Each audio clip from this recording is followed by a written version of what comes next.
नमाज एक ऐसी अजीम इबादत है जो इंसान को रब के करीब करती है। ये महज चंद रुकतों की तकरार नहीं बल्कि एक ऐसा रूहानी सफ़र है जिसमें दिल सुकून पाता है, रूह को रोशनी मिलती है और इंसान का रिश्ता अपने खालिक से मजबूत होता है। जब इंसान वज़ू करता है तो वो सिर्फ जिस्म को पाक नहीं करता बल्कि एक तरह से अपने दिल को भी तैयार करता है कि वो अपने रब के सामने हाजिर होने वाला है। पानी का टपकना महज ज़ाहिरी मैल को दूर नहीं करता बल्कि इंसान को यह एहसास दिलाता है कि अब वो गुनाहों के बोझ को हल्का करने जा रहा है। नमाज का पहला फ़ायदा यह है कि ये इंसान को याद दहानी कराती है कि इसकी ज़िंदगी महज दुनिया के धंधों में नहीं गुजरनी बल्कि असल मकसद अल्लाह की रज़ा है। दिन में 5 बार अज़ान की आवाज़ आती है, गोया इंसान को बार बार झंझोड़ा जाता है कि दुनिया के झमेलों में खो ना जाना, असल रब को ना भूल जाना। ये पुकार दिल को जलाती नहीं बल्कि ठंडक देती है। जब कोई शख्स कारोबार में मसरूफ़ हो और अज़ान की सदा कानों में आए तो दिल खुद ब खुद नरम हो जाता है। उसी तरह जब कोई परेशानी में हो और नमाज की तरफ लपके तो गोया इसके गम बूझ की तरह ज़मीन पर गिर जाते हैं। नमाज का दूसरा फ़ायदा यह है कि यह इंसान के दिल में तक़वा पैदा करती है।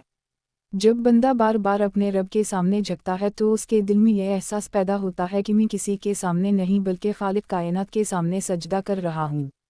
यह एहसास उसके दिल को गुरूर से पाक करता है, तकब्बुर को ख़त्म करता है और आजिज़ी सिखाता है। इंसान चाहे कितना ही अमीर हो, जब सजदे में जाता है तो अपने रब के आगे बराबर हो जाता है। एक फ़कीर और बादशाह का सजदा एक जैसा है। मस्जिद में सब एक सफ़ में खड़े होते हैं, ना कोई बड़ा रहता है ना छोटा। ये इंसान के अंदर मुसावत पैदा करती है।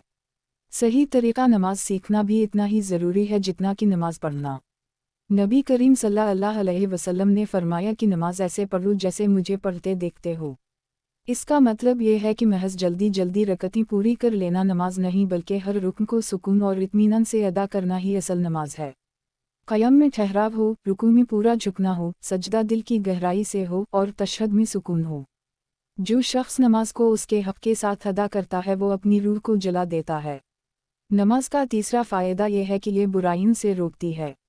कुरान में अल्लाह ताला ने फरमाया है कि बेशक नमाज बेहयाई और बुरे कामों से रोकती है।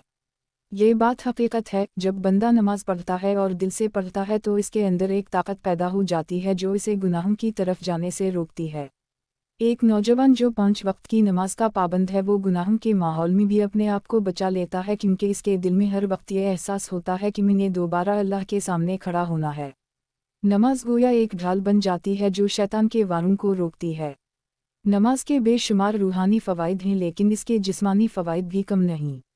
जब इंसान वज़ू करता है तो जिस्म के वो हिस्से जो अक्सर खले रहते हैं, दिन में 5 बार धुल जाते हैं। ये एक तरह से सफाई और सेहत